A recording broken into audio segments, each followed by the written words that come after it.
Pertama, kita bahas dulu hikmah solat yang pertama, selalu mengingat Allah.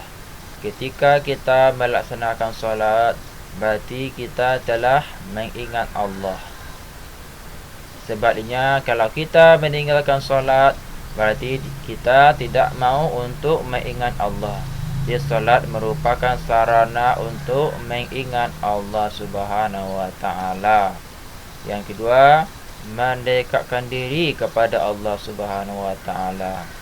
Solat merupakan sarana untuk dekat kepada Allah. Kalau orang beriman dekat dengan Allah, maka hatinya akan tenang, akan tenteram.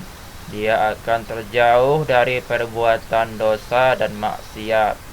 Sebaliknya, kalau manusia jauh dari Allah, maka dia akan mudah untuk melakukan perbuatan dosa. Oleh karena itu, kita harus mendekatkan diri kepada Allah dengan melaksanakan solat 5 waktu sehari semalam. Yang ketiga, disiplin waktu. Kalau kita melaksanakan solat ketika solat subuh tiba, maka ketika suara azan datang, kita langsung solat. Dan juga ketika solat zuhur berkumandang, azan berkumandang, maka kita harus langsung bergegas ke masjid. Begitu juga dengan azan asar. Ketika berkumandang, harus kita tinggalkan kehidupan duniawi kita, harus langsung pergi solat. Begitu juga dengan waktu maghrib dan isya. Itu telah melatih kita untuk disiplin waktu. Begitu juga dengan hidup bersih. Kenapa solat bisa menjadikan hidup bersih? Karena ketika kita hendak solat, badan, pakaian dan tempat kita harus suci, terbebas dari kotoran dan najis. Berarti kita telah membiasakan hidup bersih dengan solat tersebut. Yang kelima, hidup tertib dan teratur. Kenapa demikian? Karena pada saat kita berwuduk, maka kita mendahulukan sesuatu yang pertama sampai terakhir. Artinya hidup tertib dan teratur. Ya, tidak yang akhir didahulukan. Jadi yang pertama, kita sunnah untuk membasuh telapak tangan sampai pergelangan tangan.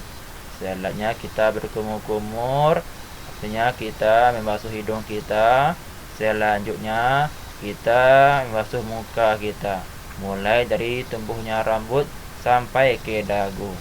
Selanjutnya kita membasuh tangan kita, tangan kanan 3 kali, tangan kiri 3 kali, mulai dari bawah sampai ke siku, ya. Selanjutnya kita membasuh sebagian kepala. Selanjutnya kita juga membasuh telinga kita seperti ini. Selanjutnya kita mencuci kaki kita sampai bersih sampai ke mata kaki. Itu artinya kita telah membiasakan hidup tertib dan teratur dengan berwuduk. Selanjutnya, bersikap rendah hati. Ketika kita solat, maka kita akan terhindar dari sikap sombong, sikap takabur dan angkuh. Kita telah terhindar dari sikap rendah. Jika telah membiasakan rendah hati. Kalau orang rendah hati, maka manusia akan mudah bergaul dengannya. Sebaliknya, bagi mereka yang sombong, maka manusia akan dijauhi. Yang ketujuh, hidup damai dan menyebarkan keselamatan. Kenapa solat menjadikan hidup damai dan menyebarkan keselamatan? Karena pada saat kita selesai solat, kita membaca Assalamualaikum. Berarti kita telah menyebarkan salam kedamaian kepada manusia. Yang kedelapan, hati menjadi tenang dan tentram. Ketika kita solat, maka hati ini akan tenang, akan tenang, jauh dari rasa gelisah. Oleh kerana itu, kita membiasakan solat 5 waktu sehari semalam. Yang kesembilan, membina kebersamaan persatuan, dan persaudaraan. Kenapa solat bisa membina kebersamaan, persatuan dan persaudaraan? Karena pada saat kita solat berjamaah, maka secara tidak langsung kita telah bergabung, berkumpul dengan saudara-saudara kita. Berarti kita telah memupuk rasa persatuan kebersamaan. Ketika dia tegak, maka semuanya tegak. Kita mengikuti imam. Selanjutnya memelihara diri dari perbuatan dosa.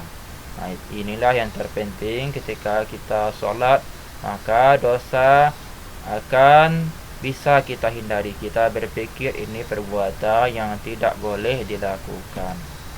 Solat merupakan pencegah perbuatan keji dan mungkar.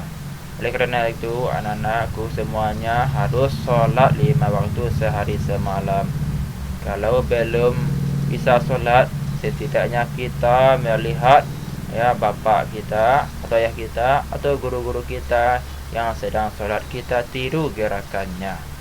Itulah tadi pembahasan makna solat dan hikmah melaksanakan solat. Semoga Ananda bisa paham dan bisa nanti menyampaikan hikmah melaksanakan solat.